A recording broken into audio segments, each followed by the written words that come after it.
Sri Lanka, sometimes called the island of Serendip or the pearl of the Indian Ocean, was known as Ceylon after the arrival of the Portuguese in the 16th century. The British colonised Ceylon at the end of the 18th century and had a profound influence on the way of life of the Ceylonese. And today, Sri Lanka is renowned the world over for its natural beauty, exceptional tea, and for the people's abiding love of cricket. It's a little known fact that cricket in Ceylon, as we were then known, is 182 years old. Of course, at that time, the natives, as we were called, did not have organised cricket. The British military, educationists and planters introduced cricket in the 19th century, and European expatriates formed the Colombo Cricket Club in 1832 and played matches at the Gallface ground. St Thomas's was the first school to play cricket in Sri Lanka in 1864. There were no other schools playing cricket in Sri Lanka, so St Thomas's had to play against clubs. Ashley Walker came here as a headmaster of Colombo Academy, now Royal College, and encouraged the boys to play cricket. And that was the beginning in 1879 of the now famous Royal Thomian cricket match, which has gone on uninterrupted up to date. The schools who had taken over or learned the game from the missionaries, the British that came over in the early times, used to play in one league, for the balance, maybe 10 played in another. But there was also a good mixture of them playing each other, and the smaller schools also got enough games. And the key factor was that each of these schools had coaches who were of the highest quality, and they were ex-national players or players who had played first-class cricket. So the drills, the tutoring the boys got was of exceptional class. So as a result of it, Sri Lanka cricket developed. I coached Anand for 38 years, and I have produced 25 national players to the country, including Arjuna and Marwan, two captains. And I always didn't coach them, we guided them with their own style of play. So I oblige MCC team that were responsible for the beginning of the Ashes. We were the first visiting team that played on our soil. Tommy Kellett was one of the first Ceylonese to represent all Ceylon when Australia visited in 1890. Tommy Kellett, a left-arm fast bowler from the renowned Kellett family, had the rare distinction of bowling the legendary Dr W.G. Grace in 1891. Representatives of all cricket-playing members met at the Colombo Cricket Pavilion in July 1922. Dr. John Rockwood was elected the first president. From this point onwards, that the island's cricket took a proper direction. Cricket progressed considerably thereafter, but at that time cricket was virtually controlled by 10 clubs, which included the SSC, the Tamil Union, the NCC, the CCC, the Colts, and a few other clubs. They were the ones who sustained the game, and these clubs really helped to sustain the game and to bring it up to what it is today. Sri Lanka cricket owes a great deal to these clubs. Whether this was a good system or a bad one is difficult to say. Dr C H Gunasekara was a brilliant and powerful left-handed batsman and the first Ceylonese to captain the country. His nephew, Dr C de Saram, was a successful batsman and a great leader. Dr Saram was so much interest in the game and was concerned with improving the game in Sri Lanka. Dr Churchill Hector Gunasekara, from a prominent cricketing family, was the first Ceylonese to play county cricket. Dr C H Gunasekara's son, Channa Gunasekara, and nephew C.I. Gunasekara played with distinction for Ceylon.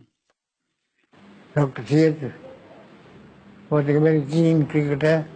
He was a very knowledgeable captain. He was a brilliant fielder, a competent opening bowler, swinging the ball both ways, and he was a fair to good batsman. Dr. C H Gunasekara is the only Ceylonese or Sri Lankan player to have played in a county, English county team which won the championship. Nobody has ever done that. No Sri Lankan or Ceylonese player done that. And in fact, his son, Channa Gunasekara, showed me the gold medal that was awarded to Dr. Gunasekara as a member of the team. He loved the game so much, he wanted everybody else to play as well as he did. And he certainly did a lot to improve cricket in Sri Lanka. Ceylon was ideally located also between England and Australia. So when any of the teams that go to play the Ashes, they used to always stop in Sri Lanka and play what they call a whistle-stop game to stretch their sea legs, so to say. Well, the people of Sri Lanka were mad about cricket, and they welcomed visiting teams with open arms and crowded the grounds, although they were able to play only one day at a time. We modeled ourselves, we tried to imitate them in every possible way, and some firstly did succeed to a certain extent. Don Bradman played his first overseas game, not in England, he played in Ceylon. S.P. Fernanda, Sri Lanka's leading cricket writer during the early 20th century, presented a replica of the Temple of the Sacred Tooth relic to Don Bradman. The first overseas tour after the formation of the Ceylon Cricket Association was to Madras in 1932, under the leadership of Dr C H Gunasekara.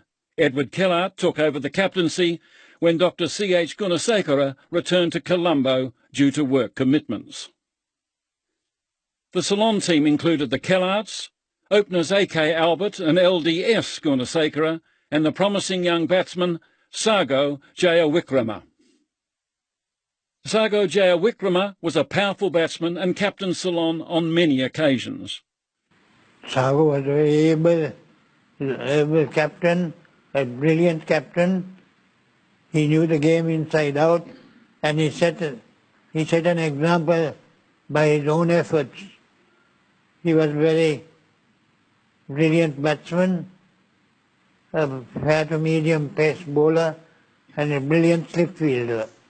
He stroked the ball very well off his back foot, and when he drove the ball, it went like a bullet to the boundary. Dr C Saram announced his arrival on the international scene with a brilliant 128 for Oxford University against the visiting 1934 Australians, captained by Bill Woodfull. Dr C Saram scored 100 for Oxford against the touring Australian team. And that was one of the factors that enabled the international community to know that Ceylon has good cricketers. Dr C Saram was found not fit to play for Oxford in his first year. So what he did was, he played in the minor counties tournament and he broke every possible record. So they were forced to take him into the Oxford team. And in the Oxford team, in his first season, playing obviously as an amateur, he scored over 1,000 runs at an average of over 50. And in fact, in that season, he got 100 against the touring Australian team. He was competent as a batsman and a captain. As a player, he was not a brilliant guy. He was more the person who applied himself to the game, who studied the game. As a leader, very competent, very thorough, and he wanted everybody to follow his own example and give everything to the game. Flamboyant, Sathasivam was considered one of the country's greatest batsmen. He had a priceless opportunity to display his skills when invited to play for the rest of India in 1944. He top-scored with a brilliant 101 in his maiden first-class match and added 171 with his skipper, the incomparable Vijay Hazare. Mahadevan Sathasivam most consider him as the most outstanding batsman Ceylon has ever produced. He played cricket in his own style and in his own way, and he caught the eye of any discerning lover of the game. Sathasivam was a colourful character on and off the field. He was a brilliant batsman, pretty to watch, very stylish, and everything he did was stylish. And his favourite stroke was the late cut, which brought him a lot of runs. He used to bat so beautifully, like a ballet dancer. I used to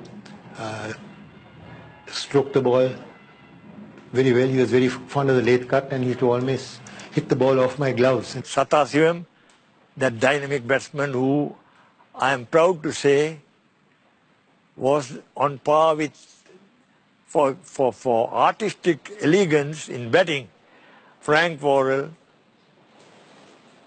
M. Sathasivam, Tom Gravely. They were all in a class of themselves. I mean artistic elegance. There was music in their batting. Tamil Union ground became a proper stadium in 1945 when the stadium was built, and it was the only international ground where matches could be played. Sathasivam made his debut for Ceylon when India toured for the first time under the captaincy of Vijay Merchant in 1945.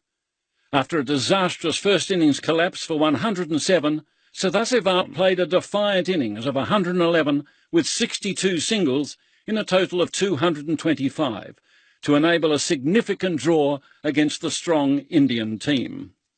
Dashing batsman Pat McCarthy played his last match for Ceylon in 1945 before migrating to Australia and representing Western Australia in 7 first-class matches between 1951 and 1954. Sathasivam gave a virtuoso performance at Chepauk, Madras in 1947 when he scored 215 in 248 minutes against South India. This match also marked Bertie Vijay Singha's first appearance for the Ceylon Cricket Association. His stroke was brilliant, pretty to watch. The timing of the ball was exceptional, and he played equally well off front and back foot. Ghulam Ahmed, the famous Indian off-spinner, and he was secretary of the Indian board, when he was asked, who is the best batsman you have bowled at? His answer was, I have bowled at the 3 Ws, Harvey, Hutton, he mentioned a whole string of top-class players, but he said, the best batsman I have bowled at is M. Sathasivam from Ceylon, because he remembers the double century he scored in Chepauk. Sathasivam captained Ceylon against Don Bradman's Invincibles in 1948. Don Bradman scored 20 runs in his final innings in Ceylon.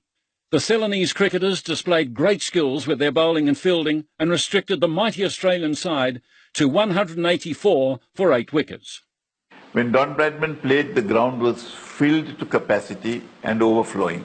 It was a historic event, and it was his last visit to this part of the world and even to England, because he said farewell after that. Making his international debut for Ceylon against Don Bradman's Invincibles in 1948 was the powerful batsman and leg spinner C. Gunasekara.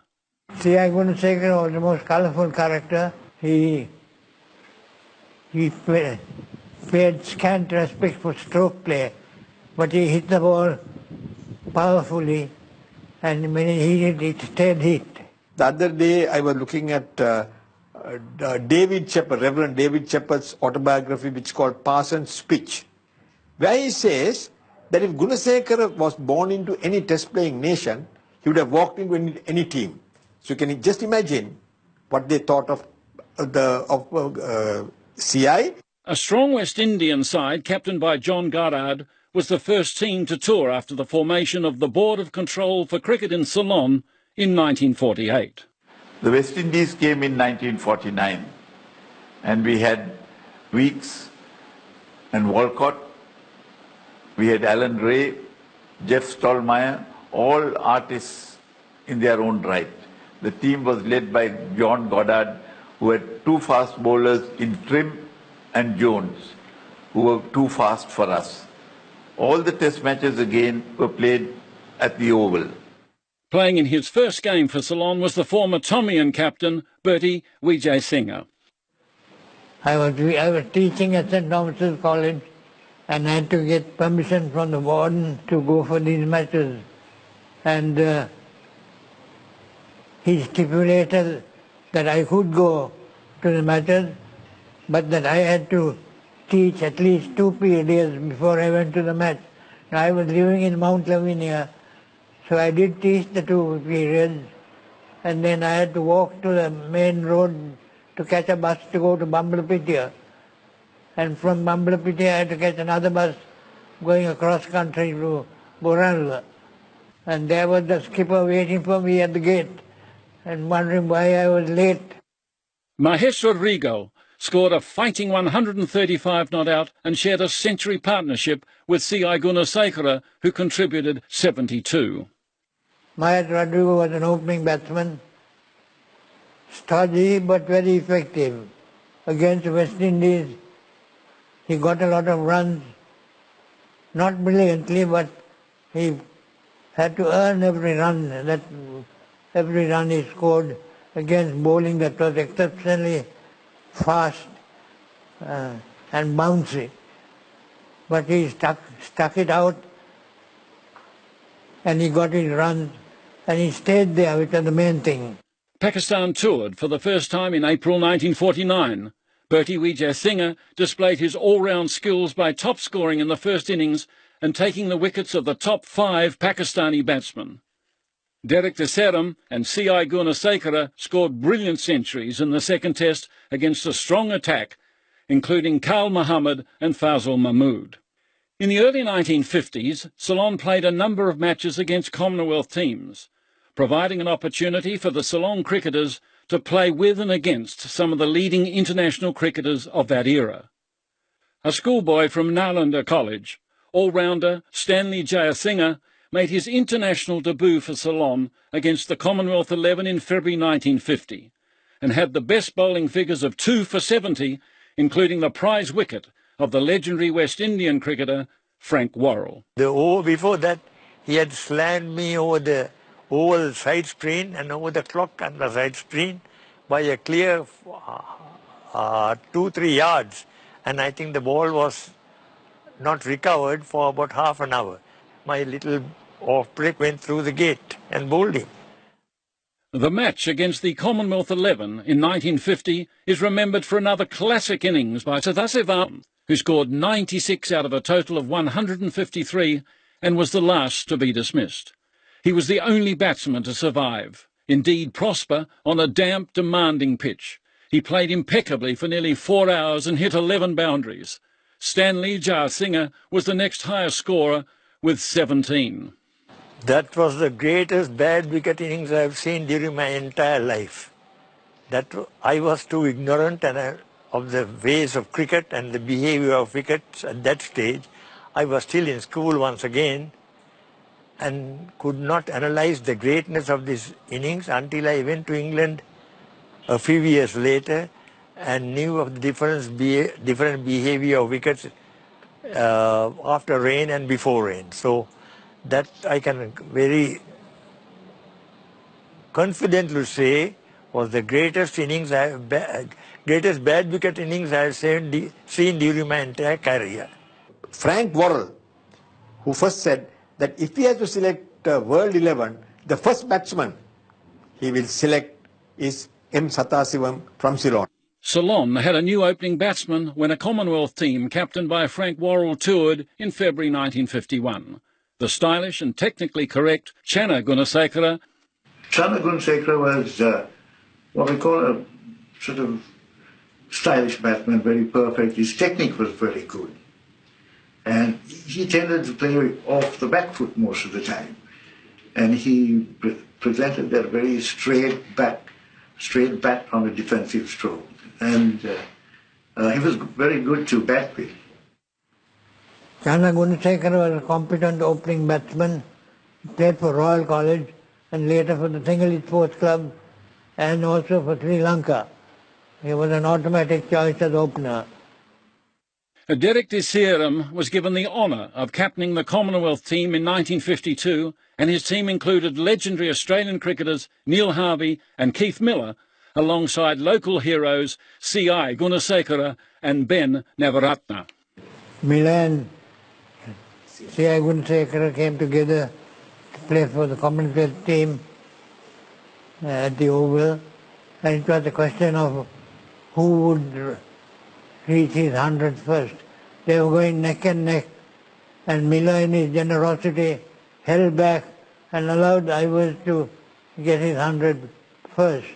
And during the innings, I discovered later that they were aiming for the commentator's box, and they very nearly did so, much to the consternation of Lucien de Souza and myself. Ben Navaratna, whose wicket-keeping skills had earned high praise from visiting luminaries, including Don Bradman, played his last international in 1952. Among the wicket-keepers, of course, Ben Navaratna was the most outstanding.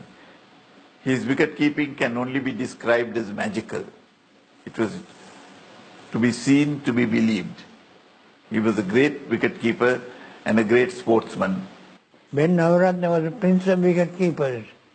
He stood up to everybody, and even when Keith Miller was bowling, he dared to stand up to him but had to be persuaded to stand back by Miller himself. Batsmen feared to step out of the crease when he was behind the stumps.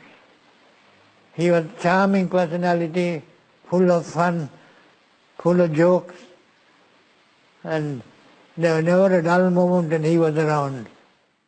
Making his international debut against the visiting Australian side captained by Lindsay Hassett in 1953 was the wicketkeeper batsman Herbert Fernando. Playing even a whistle-stop match against a country like Australia, you win your Ceylon cap. So I remember those days we used to go to Cargill's and order a cap, beautiful brown cap with a pink crest, Ceylon crest, with the year mentioned on it. And I went across there proud to wear the Sri Lankan cap. And when I played against Australia, the team was captained by Lindsay Hassett and included people like Keith Miller. And I was keeping wickets. And I went out and I was really overawed because I saw about 10,000 people. And Leary Constantine realized that I was a little nervous. He said, "We look at him shaking like a leaf," that toughened me up. Don Talon leaned forward and I took the bails off in a flash. And Leary Constantine wrote that it was a brilliant piece of work and only Don Talon ruffled my head. And he said, only in cricket that such magnanimous gestures are seen. The first Gopalan Trophy match was in 53. It was named Gopalan after the famous MG Gopalan. And it was very important because that was the only international real competitive 3-day match that we had. And we were looking forward to it. Madras always had a fairly strong side because they, more often than not, they had about 5-6 test players in the side. They also had players who had played test cricket before and had sort of retired, and they were also the budding cricketers. So they had a pretty strong side. The first match against Madras for the Gopalan Trophy was played in February 1953, and Ceylon had a new opening combination of Makin Sali and Chana Gunasekara. Makin Sali and Chana Gunasekara both had scored very heavily in club cricket, and they were really good as opening batsmen. Channa was technically correct.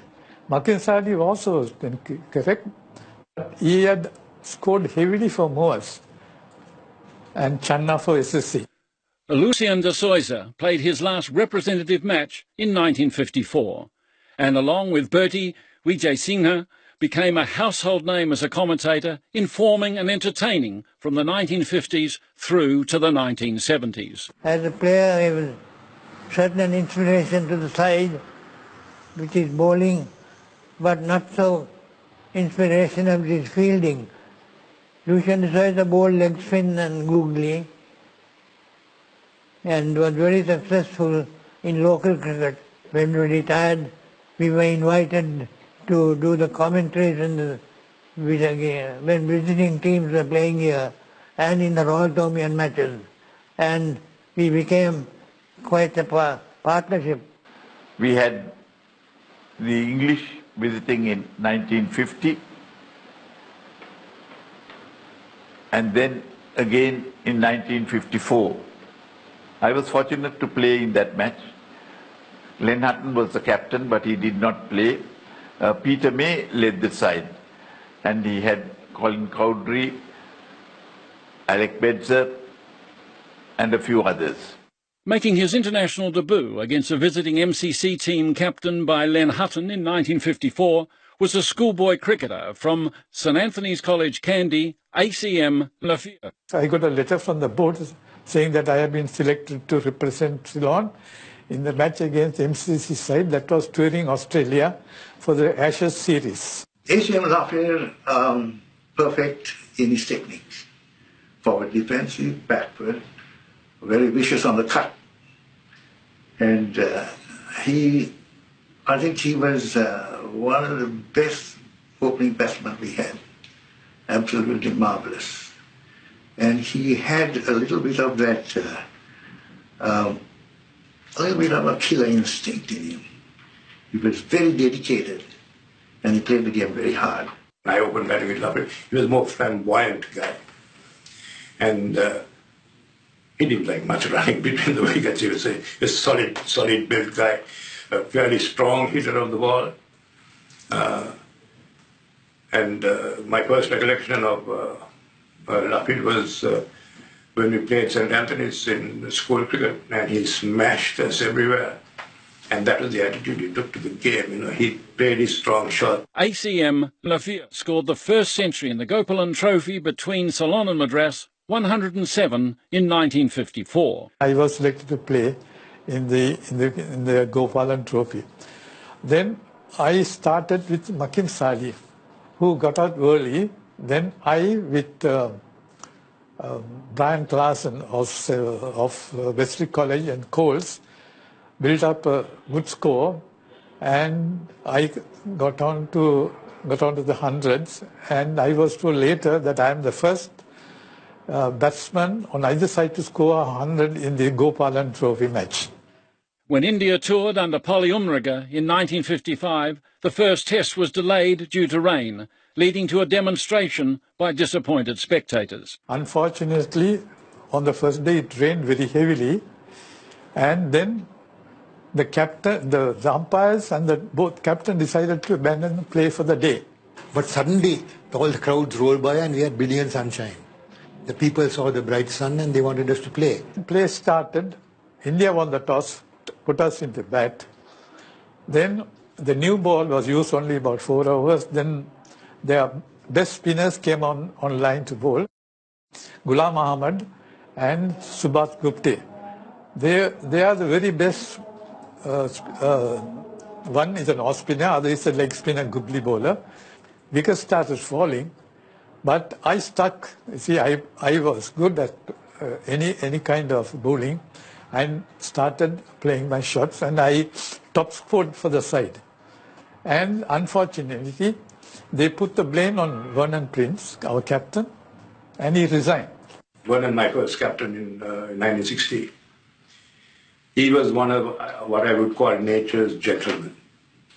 He was soft-spoken, an extremely good cricketer. Vernon was a very simple chap, and he declined to captain the next game, and Gamini Gunasena came in to captain the next game. Gamini Gunasena, after taking 7 wickets for 69 in India's first innings, top scored with 48. He measured up to the greatest leg spinner at that time. India had a leg spinner called Subhash Gupte, and Gamini measured up to him, and he got 7 Indian wickets. He had a brilliant career, and he was the first Asian to captain Cambridge University. The Prime Minister gave him an appointment in the diplomatic service, and he was there, and he went to Australia, and when he went to Australia, he played for New South Wales. Gamini Gunasena went to England as a prospect for Cambridge. He was also a competent batsman and had a fine knowledge of the game.